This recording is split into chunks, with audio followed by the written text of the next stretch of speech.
Hello, listeners, and welcome to Financial Autonomy for Women, the podcast. My name is Maureen Paley. I'm a life, career, and financial coach working exclusively with women or anyone that has received the gendered conditioning that comes with being assigned the female sex at birth.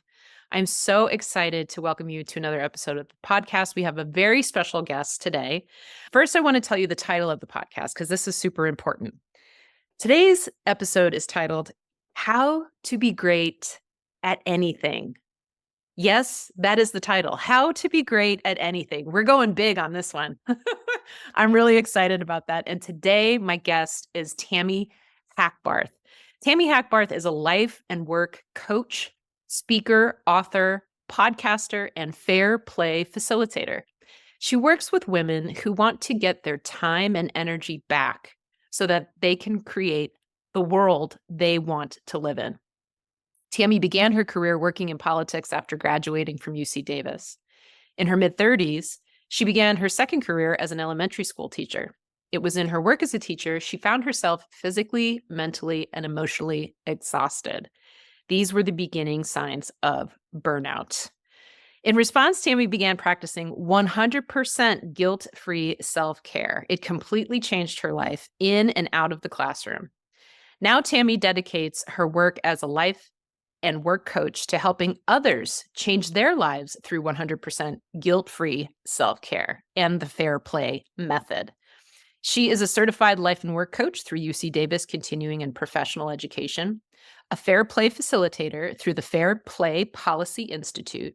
She coaches professionals privately all over the country and through her group coaching program called Deferred Maintenance. You can find Tami on LinkedIn, Instagram, and on her podcast, 100% Guilt-Free Self-Care. Oh my goodness, I can't wait to dive into that topic. Her book, The Essential Guide to 100% Guilt-Free Self-Care, is available nationwide. Tami Hackbarth, the warmest welcome to the podcast. Thanks for having me. Oh, I'm so excited to be here. Oh my goodness. I'm so excited to have you. So it's funny.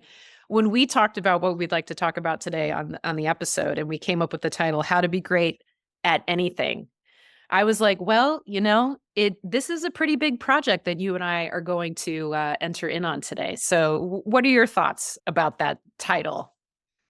I have found that there's one commonality amongst experts. There's one commonality amongst the pros. There's one commonality. It's like this thread that's woven through everyone who reaches excellence in anything, and that is working with a coach. Oh, I love it. I started working with a coach because I was having some health issues. Guess what? My health issues got better. I started working with a coach because I became a parent. Guess what? My parenting got better. I started working with a business coach, and guess what? My business got better. I started working with a money coach, and guess what? I started making more money. So every single time I find an aspect of my life where I'm thinking to myself, this is the reason I'm not successful in this topic is because I haven't had interaction with someone who is further down the expertise trail as me. And I don't necessarily want to just learn from a video or learn from a book. I can gather information. Right. Until the cows come home. In fact, I'm a voracious reader. I read hundreds of books a year. The places where I get the most benefit is when I take the knowledge, I apply it to my life, and then I work with a coach to say, these are my findings. What do you see as an outsider? Yes. That can help me break through my obstacle because I'm not seeing it. Right. And I don't need somebody to, like, we both know. And a lot of people think coaches are people who just boss you around. They give you their theories about what you should do. No, those are called teachers. And if anybody's selling you a course where they're just giving you information without asking you questions about how this is applying to your life, They're a teacher, a mentor. Mhm. In true coaching, someone is asking you the deeper questions Yes. and the questions that are very specific to you, your situation, your life, your background, your beliefs Mhm. that help you crack open and go, oh, well, I guess I got a really good nugget from that question. Like, Mhm. what about you? How have you broken through in getting good at stuff? Oh my gosh. So everything that you're saying, I'm having all these bells and whistles going off in my mind just listening to you. First of all, what I'm hearing you saying is that you've tried it. It's tried and true for you, right? You know that there are parts of your life that you wanted to improve, probably wanted to make easier, better, or feel better about. And you saw the power in not just educating yourself, because we can all do that, right? And you make a really good point. Just because I can put knowledge into my brain in an intellectual way doesn't necessarily mean I'm going to successfully be able to practice that knowledge and apply the knowledge in my life.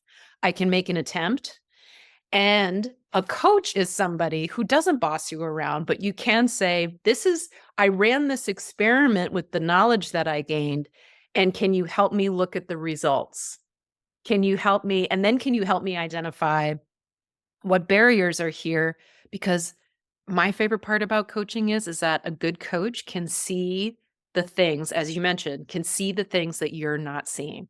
When I'm in a coaching relationship with somebody, I Mhm. liken it to being on a road trip together and Mhm. it's the other person's road trip.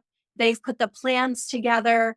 They're Mhm. driving the car, but I'm not in the passenger seat. It's not Mhm. my road trip. I'm in the back seat looking backwards. And I'm like, hey, you're about to hit a, oh, I mean, your blind spot. I'm pointing out Mhm. all the things. And I'm like, hey, you don't want to do that thing again, right? I'm Mhm. noticing the patterns. I'm noticing the potentially faulty thinking. So, one of my Mhm. favorite questions to illustrate this Mhm. exact thing is, may I ask you the question I ask everyone? Oh, please. You know I love good questions. Go for Okay, it. Maureen, who makes dinner slash who made dinner growing up in My your mom, house? my mother. Unequivocally, guess what? Mhm. Every single person who I've asked that question has said that. Mhm. And if somebody asked me that question, I would say, dads make dinner. Because Oh. growing up, my dad made dinner. Okay. Okay. And right. And so Mhm. and everybody's like, well, what does that have to do with anything? Well, when your mom or your grandma makes Mhm. dinner every single night of your life, you are programmed. This is Mhm. just becomes part of your belief that the Mhm. women in the family are in charge of feeding the family. Yes. So you move through your life as Mhm. if this is a capital T truth. And I'm Mhm. here to let you know that is not true for everyone. Mhm. It is not written in stone. And therefore, perhaps other things that you believe to be fundamental truths Oh. are Mhm. also not true. They're just your experience. They're the experience of people that are around you. In my experience, is when we challenge those long held beliefs, we can break out of what we think is possible Mm. based on those beliefs and what we can create for ourselves and our future. I love it. I often talk with people and I say, "I'm in the business of possibilities." And like Same. you said, depending on our conditioning, right? How we grew up, what we saw when we were growing up, or the things that we absorbed from the culture, maybe not even in our family of origin, but from the culture and expectations, especially expectations for self-identified women. Those might be brewing in our heads. That they are truths that seem to be fixed in our mind, and our mind affects our behavior. And what you're suggesting is you work with clients in a way where you go ahead, you go up to that truth and you kind of puncture it just a tiny bit and say, okay, let's test this truth actually. And is it really true for you? And can things be different? It sounds like when you're puncturing through that sense of this is just the way things are, clients start to open up into a world of possibilities that they didn't see before. Absolutely. Absolutely. Yeah. Yeah. Okay. Let's say I'm one of your clients and you help me puncture this truth about my life. Like, let's say one of my upper limits is I will never make six figures in my business. It's just a fixed truth that's in there. And you help me puncture it a little bit and get behind it and say, well, maybe not. Like maybe that isn't a truth. What's the next steps when someone says, well, maybe there are other possibilities? How do you support them from then on? Of course, when somebody says, I will never, and I have a 12-year-old daughter, so she is a Mhm. very, that could never, not, no way, Yes. no. And my first gut reaction, I have to be honest, because I live with a sense of irreverence is, yes, with that attitude, you will in fact never, right? And so one of the things I would ask my client there is, what's getting in the way? Like, what are the roadblocks to that? Mm, Is it a lack of knowledge? Is it a lack of training? Is it a lack of, like, where are you lacking? I would also ask, who has made six figures in their business? right. I would ask, why six figures? What's significant about that? What's the feeling that you're chasing by having the six figure, the story that I am not a success in my business unless I make six figures? What are you Right. really after there? Mm, Like, I could go on and on yes. and Yeah. on because I Yeah. don't typically work with women Mhm. on money things. Right. However, it could be applied to anything, right? So I work a lot with women on self care, Mhm. which a lot of that is tied up again in culture. A lot Mm, of that is tied up in time and mhm. expense.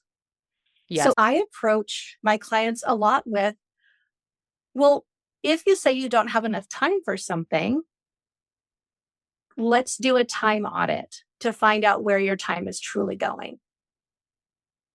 Like, I love to run experiments. I love Mhm. to collect data. I love Yes. to try to prove my capital T truth wrong with data. And if I run an experiment for 2, 3, 6, 12 weeks, then I can clearly gather data. And once I have the data, I might go, wow, I gave that my all. I gave it a true shot. And I have never run an experiment with myself or anyone else that their capital T truth was not challenged with actual data. There's so much to unpack here because I think in essence you're asking clients to run experiments, right? To say, let's puncture this truth together. Let's take an inventory. Let's collect the data. Let's look back at our calendars for the past 3 months and identify the days that that truth wasn't actually taking such a big hold on us, because what we can identify is that the truths and what these truths really are, Tammy, it sounds like they're self-limits, right? They're self-limiting Yeah. beliefs, right? There are stories that we tell ourselves Yes. about why what we want isn't possible. Mhm. And so if we stop telling ourselves that story and start telling ourselves a new story, maybe the story is that six figures in my business is not possible becomes it's very possible because I've identified the other people who are doing it. I've identified all the money I've made so far, so I am making progress. Is it at the six figures yet? No, but it's approaching, right? It's going to be on its way. So we're kind of debunking these truths that are limiting us and we're replacing them with a new truth. Small T truths. Yes, because as Mhm. in any scientific experiment, not that this is truly scientific, but that the idea is when you get more data, your data set changes and so do the truths around what you're studying. Right. It's like there's a movability about when you get new information, taking that new information as like, oh, that surprised me, or that didn't Mhm. surprise me. And I Mhm. really try to look at the data, the experiments with this open curiosity Mm. of what would happen if I believed something different. What Mhm. would happen if I took different action? What would happen if I built in consistency and accountability? What would happen if I let go of the timeline that I feel like I should be on? What if I let go of perfectionism? What if I let go of procrastination? Right? So there Mhm. it's opening this door to possibility and incremental change over time. Mm. Right? So like what does coaching do? It helps you identify your blind spots. It helps you gather information to see Mhm. whether or not what you've held true to your heart is actually accurate. It helps you take imperfect action and gather data along the way. It Mhm. helps you refine things. It also helps you identify what you don't want. And fundamentally, I think coaching saves you a lot of time because you're working with somebody in a field of expertise where they're asking you questions you've never been asked before. You're being asked how you're going to apply this new knowledge, and you're creating that feedback loop. You're creating the accountability loop. I have also noticed that my coaching clients see results much faster than they would have if they went at it alone. Another thing that I tell clients, and I've said it on the podcast before, or I said it on the Tidy Revival podcast for sure, we are not meant to do hard things alone. You couldn't get any more agreement from me. I think doing things alone and doing them well is actually a myth because there's so much foundational stuff. Even if it was your kindergarten teacher taught you how to read, guess what? That was fundamentally part of your training to get where you were, Mhm. right? We're a social species. We need other people. Mhm. You know, I'm guilty of this, right? So I can look at maybe another business owner on social media and say, "Oh my goodness, she has it all figured out." So in my mind, I'm telling myself this very clear-cut story, this very black and white story that she went from, being a blank slate full of potential and like overnight super successful solopreneur. And with a lot of power and maybe not so much power, but influence in her subject matter expertise, right? So I might look at that and I might be telling this is the truth that I might be building in my brain like, "Oh, I'll never get there." And this is one thing I want to point out that you got back to, you said a few minutes before, imperfect action. Because I might look at her story and be comparing myself and saying, "Well, she clearly did it perfectly." And it doesn't even make sense for me to take an action because I'd have to do it perfectly, wouldn't I? Well, I think that there's actually two things I want to talk about. One is everybody's killing on the internet, Oh, but yeah. you, everyone. So every person that you see on the internet is also looking at other people going, "Oh my God, everybody but me is killing on the That's internet." right. That's So right. that's how I think when I find myself in comparative comparison itis. I'm like, okay, I've got to step away and Mhm, just like get back into my life and be like, put your eyes on your own paper. Everyone starts with zero, and it's usually a 10-year overnight success, right. right? There's so many people Mhm, like, this person came out of nowhere. Well, funny that you should say that. I was just on a call with this huge TikTok influencer. And you mhm, know what he said? mm. I made my first video in 2014. Guess Wow. what, Maureen? That was 10 years ago. Right. And I said, how well are you converting your social media following, which is literally millions, Mhm. to paying clients? He's like, I'm still working on that. And I thought, wow, this person that's super popular isn't super profitable yet. Right. Yes. And you only know that when you get behind the scenes of other people's businesses or listening to this conversation. Mhm. You have to know this. So, a number of years ago, it was in 2018, I made it my mission to interview other coaches to Mhm. find out, no, really, what is the state of your business? How are you doing? Who are your referral partners? How is your profit this year? Da, da, da, da, da. And what I found is every single person I thought was killing it on the internet wasn't where they wanted to be yet. Right. And I kept getting that message over and over again. I'm like, oh, we are comparing our messy middle.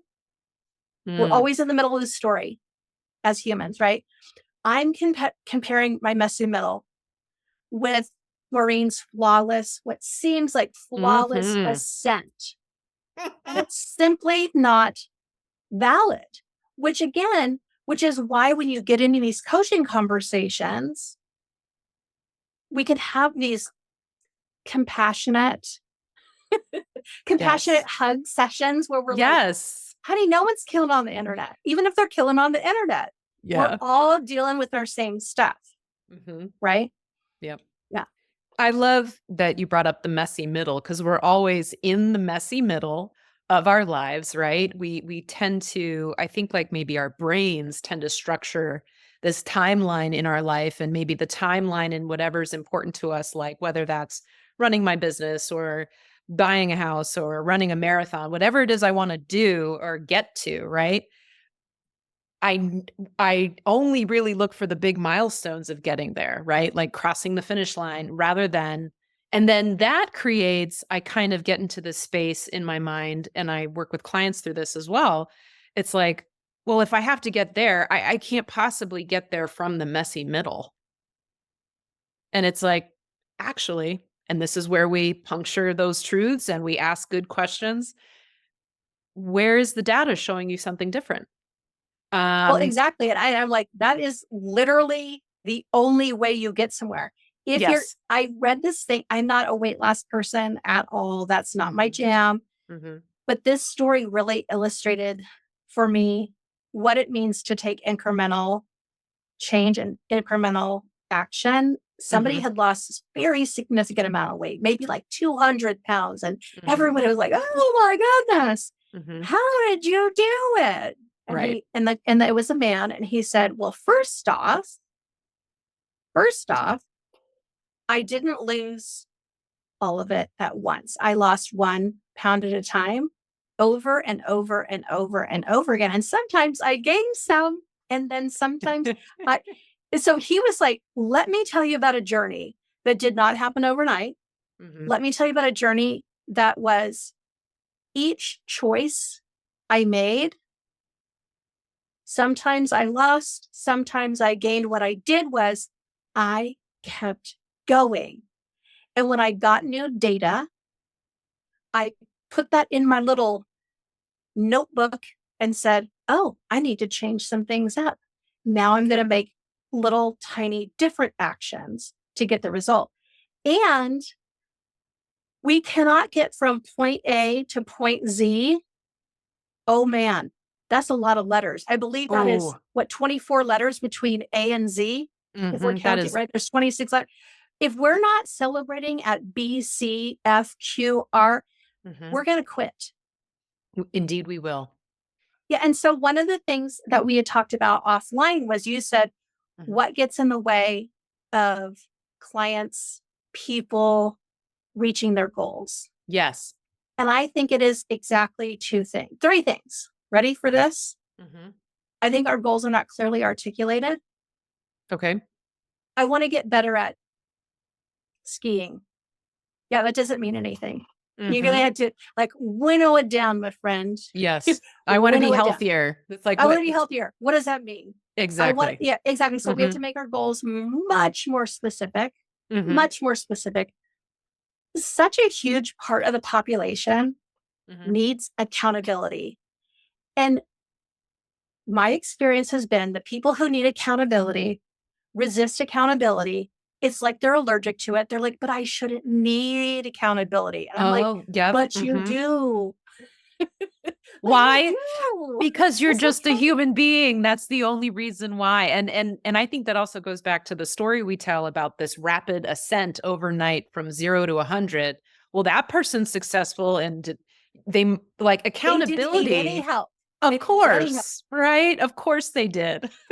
Right? Exactly. It's like Well, if that person is writing 3 books a year, who's picking their kids up from school? If that Mhm. person is traveling 50 weeks a year, who's taking care of their dog? Mhm. You know what I mean? And so we need clear goals, perhaps one at a time. Mhm. We need accountability. And sometimes for some people, accountability is literally telling somebody else they're going to do it. Somebody else's accountability might be to say, from now on, I'm somebody who runs. I'm a meditator. Mhm. These are like the rebel friends who you can't boss around, they can't boss themselves around. Mhm. But Mhm. damn it, if you take on the identity as somebody who is going to be, so one of my identities is I am someone who is civically engaged. Mm. Well, if I'm somebody who's civically engaged, then I guess my behavior is going to match that. I'm going to Right. do postcards to voters. I'm going to talk about democratic action and civic action on my social media. I'm going to talk to my friends about upcoming elections. I'm going to ask Mhm. people if they want to go text bank for my favorite candidates with me. I'm going to meet my favorite candidates. Because once you take on the identity of somebody who is this thing, your actions tend to follow. Yes, Which is indeed. why we want to get kind of like let go of the I'll never meet 6 figures. Well, again, Mhm. that's why I say not with that attitude. Yeah, you say that you can't, and then you won't. You Right. can't. Whatever you say. I think it was Henry Ford that said, "You say you can, you say you can't. Either way, it's going to be accurate, right?" True. But I have to tell you, I just found out some things about that guy. Uh-huh. Oh my goodness. Yeah. Woo, woo, yikes. That perhaps that name should no longer be mentioned. He who That shall not be named exactly. on He shall not be named. yeah. Yes. However, if because I am somebody who identifies as I would like to work very part-time. For what? Hella full-time money. Right. And so that means A, I work part-time. Mhm. And B, I price my programs, products, and services accordingly Mhm. so that I can make full-time money. Mhm. I also, how do I sell my things? Well, I leave my house and I put pants on and I meet people. Right. I talk to people on the internet very Mhm. frequently. Mhm. I have buy now buttons on my website. I mean, I have to Yes. tell you, a lot of times people are like, I'm in business, no one's buying. And I will generally go, I love you to pieces. I don't know what you're selling. And I can't find a buy button on your Mhm. website. Mm. And when I do get a buy button, then I get nothing in response. You know what Mhm. I mean? So Yes. it's so what gets in the way of our goals? They are not defined. Mhm. We have not taken account or gotten ourselves the kind of accountability that we need. Sometimes we haven't built the correct support system. Mhm. If earlier when you said, oh, Tammy's a fair play facilitator, some people are like, I have no idea what that means. Well, fair Mhm. play is a method, is essentially a game developed by Eve Rodsky, all about making domestic labor, Mhm. household chores, and all the exciting things that go on in your house to make a grown up house run, right? It's everything Right. from the daily grind Oh, to so taking much. care of parents to buying a house to money managing, all the adulting things Mhm. more equitable between you and the person that you share your life with. Mm. I use fair play where I not only play with my spouse, but we have dealt our daughter in as well. And so if you haven't built your support team for your goals, Mhm. it's going to be really hard to reach them. Right. So, one of the things that I am dedicated to is becoming a better writer. And so that means I take classes to become a better writer.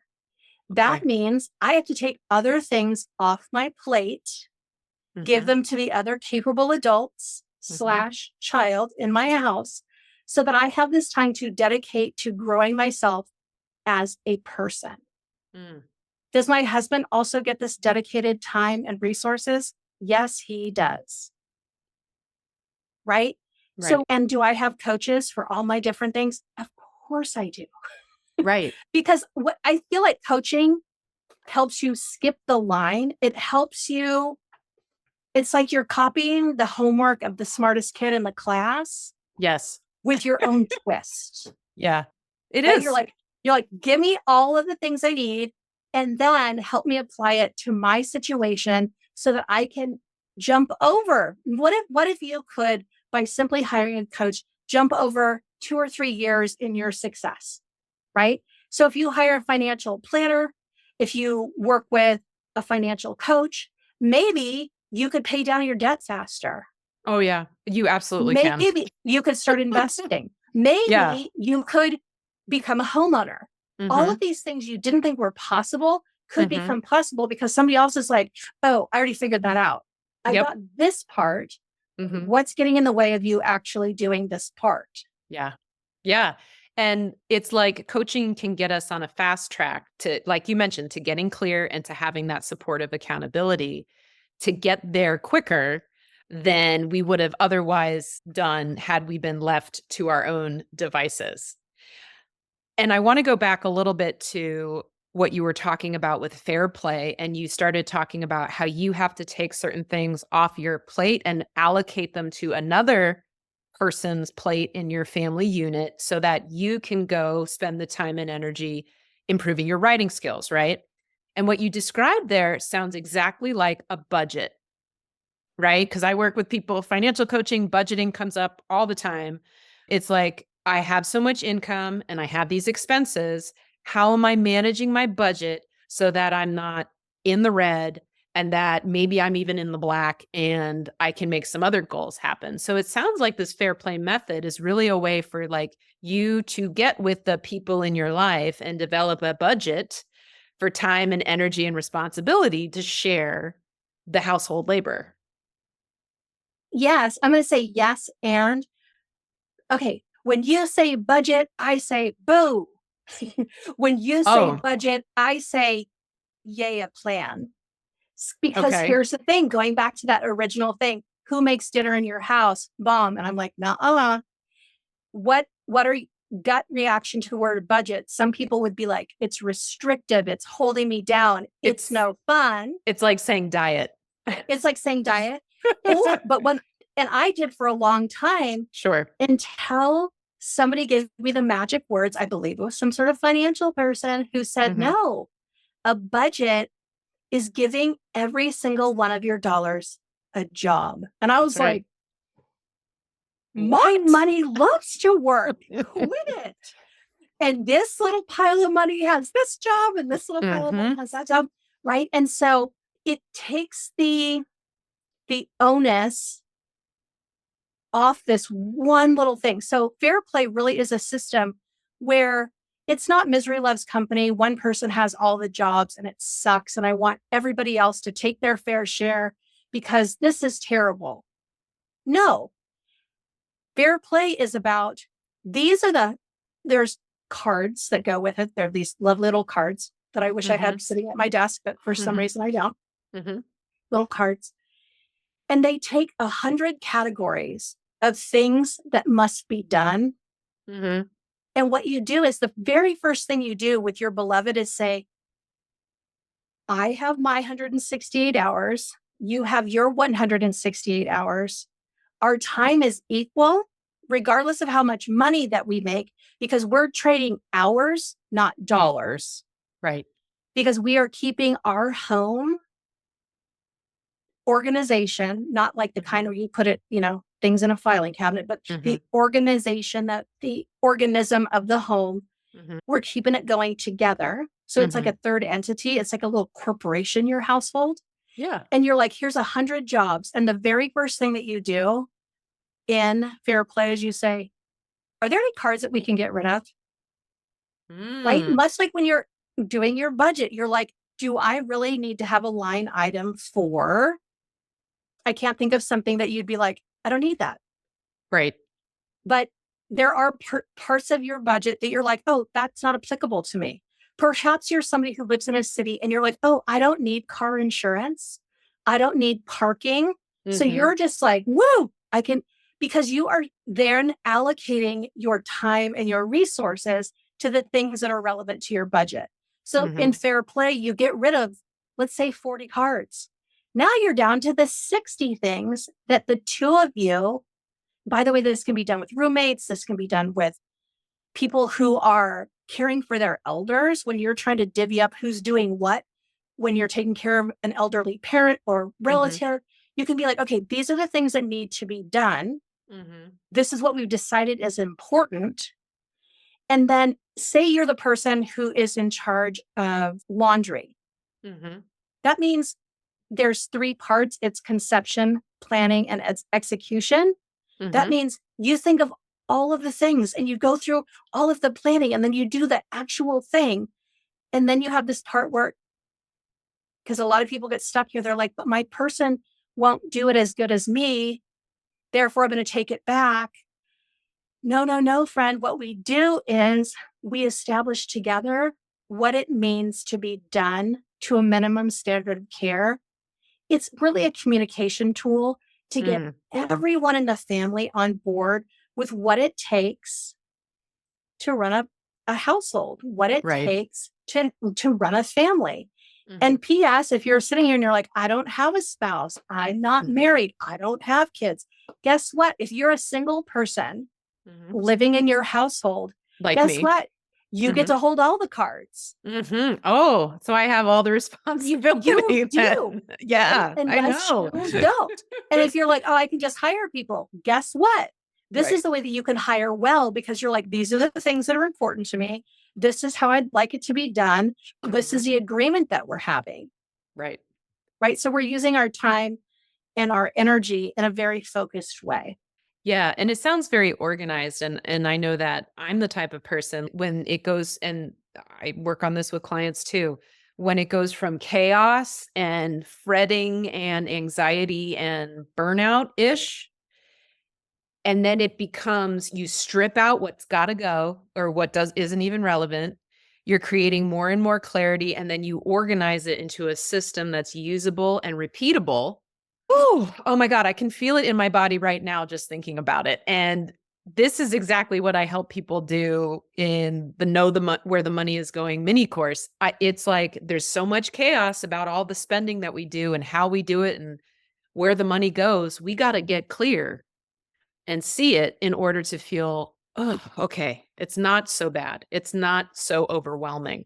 Right. And once you get that system in place and you do it for a while, then you collect the data. What went well? Yes. What didn't go well? Hmm. How do we need to change it?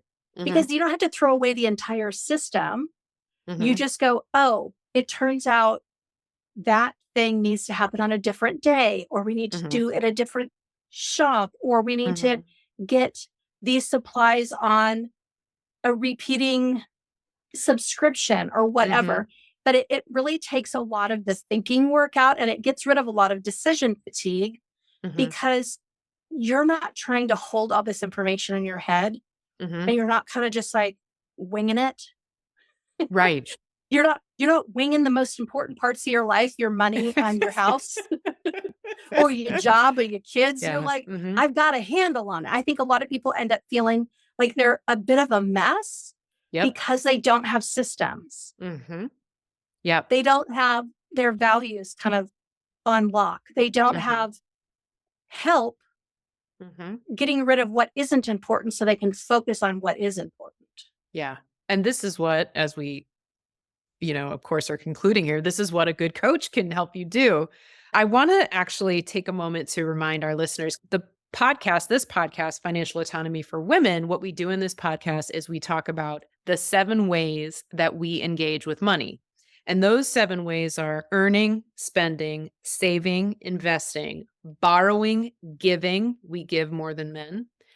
And the last one is manifesting. So there's a couple of things I want to break down by reminding folks of what the 7 ways are that we tackle in this podcast. today we're kind of diverting a little bit from a strict money conversation or a purely a money conversation, right? And I think that that's what's really cool about the conversation that we're having, Tami, how to be great at anything. Clarity, accountability, running experiments, gathering data, improving on the experiments. That can work with earning, spending, saving, investing, borrowing, giving, and manifesting, can't it? Absolutely. And I have to say, a lot of people think manifesting is wishing. It's not. It's making a Mm-hmm. plan Mm-hmm. and working towards the plan. And how do you do that? With lots of tiny, tiny imperfect action. It's 1 pound at a time. It's 1 mile of your marathon training at a time. Yes. It's backslides. It's taking a misstep, realizing, oh shoot, I went the wrong way, and Mm-hmm. then being able to pivot from where you are. Mm-hmm. Yeah, all of these things, it's like you can apply this coaching framework in every area of your life. You can. I honestly believe that. I mean, you can get coached in every area of your life for sure. Yeah.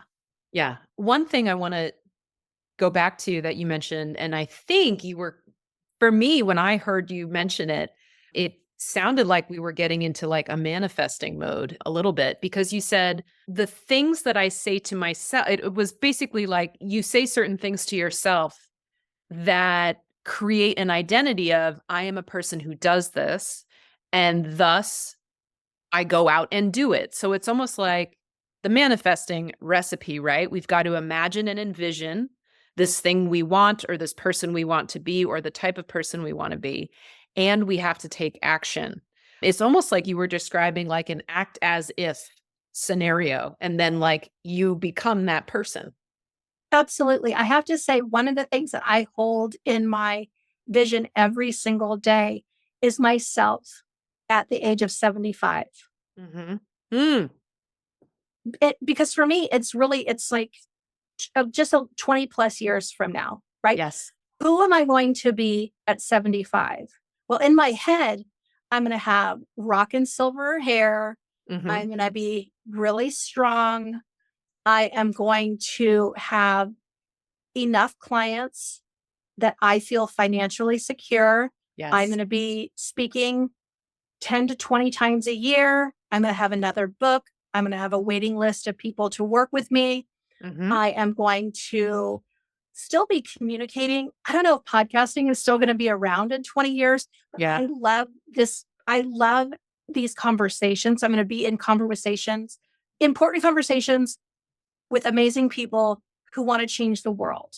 Right. So, I also want to be strong, Mm-hmm. flexible, independent. Mm-hmm. So, if I'm looking at that vision of myself, what do I have to do today to build that person? So, one of my practices, I sit on the floor every single day because one of the things that determines the lifespan of humans is whether or not they can get up off the floor after they fall. And you know what? If if you're over 40 right now, I say, please go have a seat on the floor Mm-hmm. and then get up and then think to yourself, wow, I'm not 20 anymore. With every single passing day, I'm like, wow, today I'm still not 25 again. This is such Mhm. interesting Mm. information. So I always say I'm not building my future senior citizen self the night before. Oh, I'm doing it one step at a time. Now it's like compound interest right. on your life. Builds on itself. It builds on itself. It's like, so I want to speak 20 times in that 20th year. Well, guess what? I better start my speaking career now, which Mhm. means if I want to speak 10 times this year, what are the Mhm. steps that I have to take Mhm. in order to get 10 yeses for paid speaking gigs? Mhm. If I want to be strong, independent, flexible senior citizen, what actions do I have to take for the next 20 years to, I'm going to use my air quotes, Mhm. manifest it? I just got to take a lot of unsexy action. Yes. Unsexy action. It's Yes. Can I swear in your podcast? Go for it. It's fucking boring, people, but I keep doing stuff over and over. Yep. Right? Unsexy action that is a building block that is done consistently over time and over time and over time. And as you mentioned, that's pretty much the essence of compound investing. When we contribute, it's unsexy to make that retirement contribution every month. I don't get excited about that. But you know what I do get excited about is when I do retire and that dollar value on that retirement account or several retirement accounts is what I really wanted it to be. That's sexy as fuck, right? Excuse my language. No, but I mean, that's exactly it. But it's that thing though, but you can't build a robust retirement the day before you retire. Indeed, you can't. No, and you can't be that 75-year-old with flexibility and a strong client base and the phone ringing to ask you to come speak on the eve of your 75th birthday. You're not going to be that person. So what I'm loving about, and this is, you can't tell, but I've got goosebumps everywhere. Cause when I'm talking to someone who's my people and we hit on something, like it's like I struck gold inside, I get goosebumps because I think the way I'm hearing you is you're like, first of all, you're looking at yourself at 75 and you're manifesting, air quotes, you're looking at Tami as a positive, strong, successful, enriched, healthy person. And you know what hit the mark for me is that I think about myself at 75. I think I'm going to be old and stiff and slowed down and so on and so forth. So this is a really good reminder for me, just as a person who's 43 years old, but also in anything I'm looking at, right? If I have this roadblock of, or this self-limiting belief of I'll never get to six figures, well, I've got to start looking at myself in the six figures and then taking the steps today, right? The imagination plus the action gets us there. And it's the imperfect action. We don't have to be fearful of that. We don't have to put all the pressure on ourselves to make it perfect. No, in fact, if you wait for perfection, it's never going to come. Right. One of my favorite stories is from Ira Glass, where he talks about, and I'm going to this is paraphrasing, friends, but if you put in Ira Glass 5 years, you will come up with his words, but I'll tell you what his words mean to me. And they are, you start now, and the work that you have envisioned for yourself is magnificent. The work that you actually do is subpar at best because you are a stinky beginner. You're terrible. So there's a humanoid. really big gap between where you are now and where you would like to be. The only way to get to where you want to be is to practice, to show up, to gather information, to keep going. And he said there's really a 5-year gap between when you start and when you even come close to matching the vision you have in your head. I'm coming up on my 5th year of podcasting. Oh my goodness. Congratulations. Thank you. In April, it will be 5 years. And I swear, Maureen, 4 years in, I was like, I can kind of vision like, okay, I see this. Wow. Oh my God. That's amazing. Right. And I have to say, I wanted to start a podcast in 2012. And I waited 7 years. Oh, yeah. I didn't listen to my first 10 episodes for, I think, 2 or 3 years because I thought, these are terrible. These are terrible. These are terrible. These are terrible. Because I always had the Ira Glass in my head. I listened to them years in, and they were totally fine. They were, I'm not actually embarrassed. And you know what that means? I waited too long. No one is looking at you when you start. Yes. Except you and your very, very loud inner critic. No one cares. The first time, I have literally spoken to 0 people. Right. I've also spoken to hundreds of people. I have spoken for $0. I have spoken for thousands of dollars. What I'm telling you is, Oh, and sometimes the free ones are really good, and sometimes they suck, and sometimes the paid ones are really good, and sometimes they suck. Guess It what, everyone? You just have to do it. It's all Yes. about imperfect action. But coaching can help make sure that you are showing up. Mhm. Because most of the time when people, they don't have a clear goal, Mhm. they don't have accountability, they Mhm. don't have anyone that they're like, hey, Maureen, I'm going to work part time. I would like to work 15 hours a week and I would like to earn six figures. Mhm. That's what I would like. Right. Mhm. The other day, I said I would like to earn six figures from my coaching and I would like to earn six figures from my speaking. And somebody went, oh my goodness. And I was like, do not do the math because I don't want to scare myself. But that is what I want. That's what I'm working towards. And she was like, oh, Yes. I love this Yep. for you. And I thought, Yes, I me love it for too. you too. Right. But it's this idea of I told somebody, and it's really vulnerable. It's very vulnerable. It's very vulnerable. However, telling somebody else, it exponentially ups the chances that you will Mhm. accomplish your goal. And Yeah. then building your support team, people who are going to cheer you on, people who are going to call bullshit on your bullshit. No, moms are not the only ones that make dinner. Mhm. Calling bullshit on your I'm never gonna story because we're going Mhm. to say, what? Not with that attitude, you're not going to see, Mhm. right? And making sure that you have people cheering you on. One other point that I want to make that we talked about earlier is not celebrating those small wins. I begin every single coaching call that I do Mhm. with tell me 3 to 5 things that you're celebrating right Yep. now. And sometimes people are like, this is the hardest part of the call. I'm like, that's just because you're out of practice. That's right. But And I know you have been doing stuff. reasons to celebrate are all around us, and they don't have to be mega celebrations, right? I'm so glad that you brought up the celebrating aspect because one thing I talk about with clients is we baby step our way up Mount Everest. We don't do it in one leap, right? You And also so don't do it alone because it's illegal. right, Because people there's good die. reasons for You that. Yeah. actually have to hire someone to help you.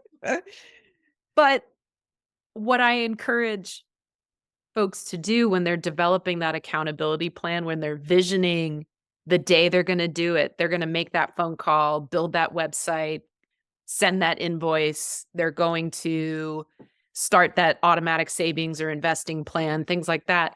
I say, okay, how are you going to celebrate having done that? Because I want them to bake into their systems. Yes, I did that instead of us doing all these things that are actually worth celebrating and us kind of showing up to the beginning of the session going, "Oh, everything's okay. I don't have really," right? Or We or forget. or we lead with our problems where I'm still Right. struggling. Yes. Again, if we are telling ourselves that we are constantly in struggle, Mhm.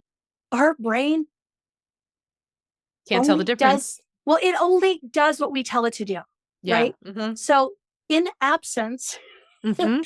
of the good news, it's like, tell your brain the good news. Mhm. This very day, I sent the biggest invoice of the year today. Mhm. And I'm thinking, how am I going to celebrate? Yes. How are you gonna celebrate, Tammy? Tell us. That's a great idea. I'm not sure Uh-huh. yet. But Telling you will you, celebrate. I will celebrate. And you know what? When the invoice gets paid, I have a Mhm. bell. I Yes. set like one of those banker's bells. And every time I get paid, I ding the bell. Love it. So I'm going to Amen. ding the bell. Mhm. Mhm. And yeah, that contract actually starts next week. So I'll Mhm. be ringing that bell soon. Mhm. But I might just take the afternoon off Oh, that sounds to, nice. I don't know, read or do some crafting with my kid or play a Mhm. game. Because what do I want to do with my life? I want to work very part time Mhm. for very full time money. Love it. So I'm acting as if that Mhm. is what I'm doing. Perhaps I will Mhm. stretch Mhm. to build in some flexibility. That's Maybe right. I'll lift some weights so I can Mhm. work on my senior citizen self. I don't Mhm. know. We'll find Yeah. out. Oh, so many things you can do to celebrate that. That's right. So I just want to remind everybody, please celebrate those wins. You heard it here from Tammy and I. All of your efforts are worth celebrating. And when we tell our brain that our efforts are celebratory, we will start celebrating more. We'll feel like celebrating more, and we'll feel like we deserve to celebrate more. So I am so thrilled and so grateful, Tammy, for you coming on the podcast. So excited about the work that you're doing. I mean, I know I've known your work for a long time, that's for sure. And excited to hear more about Fair Play and watch that come out in the next few months. Tammy, how can people find you if they want to work with you? Well, the easiest way is to head over to my website, TamiHackbarth.com. I spend a lot of time on Instagram where I am cleverly at Tami Hackbarth. And you can also find me every Thursday, my podcast, 100% Guilt Free Self Care. And if you are somebody who's like, you know what, that sounds really good, but maybe you just want to learn more about me, you can find my book, The Essential Guide to 100% Guilt Free Self Care, at bookstores nationwide.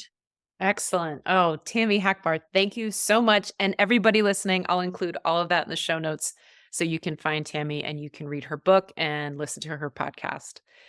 Thank you so much for being on the show. It's been a pleasure having you, Tammy. Thanks. Take care, everyone. And as usual, with your finances, be kind to yourself, seek support when you need it, and let me know how it goes. Thanks for listening. We'll talk to you soon.